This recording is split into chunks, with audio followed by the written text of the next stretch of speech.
Kana booda baagiraawundiin koo miidhagaa waan hin taaneedhaaf viidiyoo waraabuun naaf hin danda'amu jechuun seenaa ta'eera. Maali jennaan baagiraawundiiwwan babbareedaa fi mimmiidhagoo isinitti toluu danda'an akkamittiin akka viidiyoo keenya duubatti argisiisuu dandeenyu viidiyoo kana keessatti wal wajjiniitiin kan laallu ta'a. Gamanumaan gara sanaatti akka deemnuudhaaf affeerraa kuusin dhiyeessuun barbaada.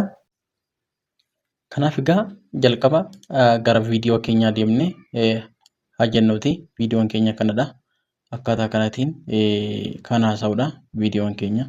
Baagiraawundiin isaa fuul iskiriin irra yeroo keenyu akkaataa kanaatiin haasa'a jechuudha viidiyoon keenya. Akkuma ilaaltan viidiyoon kun wantoota garaagaraa qaba. Girgiddaan jira, waraqatoonni, wantoonni kun duuba isaa jiru jechuudha. Kaayyoon keenya immoo kun akka hin mul'anne gochuudha waan ta'eef maal goona jechuudha. Baagiraawundii kana jijjiiruun dirqama keenya ta'a. Baagiraawundii kana jijjiiruudhaaf immoo maal gochuu qabna? Viidiyoo irra jira waan ta'eef remove BG kan jedhu kana iddoo kana ni dhufna. Achi auto removal kan jedhurraa erga dhufnee booddee akkaataa kanaan erga nu dhufeeti eessa deemne jechuudha. Iddoo kana library bakka jedhu deemnee library kan irratti kilikii goonee baagiraawundii kan jettu barbaanna. Baagiraawundiin kunoo as kana jirti. Kana erga goonee booda baagiraawundoota jiran akkaataa kanaatiin displeeyii ta'u yookaan ni mul'atu. Kana keessaa kana filachuu ni dandeenya. Warreen kaanis akkaataa barbaachisummaa isaatiin yookaan akkaataa filannoo keenyaatiin kan nuti tole, kan isinitti tole tokko keessaa filachuu dandeessu.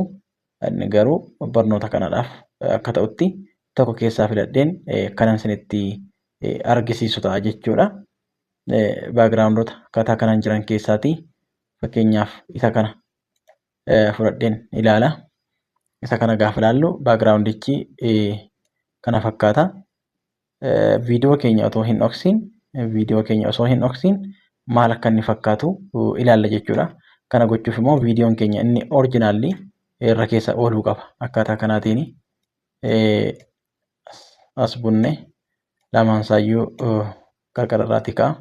Yoo barbaanne saayizii isaa kan lamaansaa wal qixxeessine akka inni waliin caalletti jechuudha. Wal qixxeessine erga wal qixxaateetii booda yeroo ka'u fuul iskiriin isaa yoo ilaallu viidiyoon keenya maal fakkaata? Kana fakkaata jechuudha. Kan silaa inni baagiraawundiin kan biraa mul'atu hafee baagiraawundii bareedaan akkaataa kanaatiin taphachaa adeemu kuni uumameera jechuudha. Akkaataa kanaatiin viidiyoo kamiyyuu baagiraawundii isaa geeddarre yookaan miidhagsinee gara baagiraawundii barbaannetti jijjiirree hojjechuu ni dandeenya. Egaa barumsa kanarraati wanta guddaa akka barattan abdii guddaa qabna. Viidiyoon adda biraa akka isin bira ga'uudhaaf immoo subscribe gochuu hin dagatina. Yeroo gaarii qabaadhaa.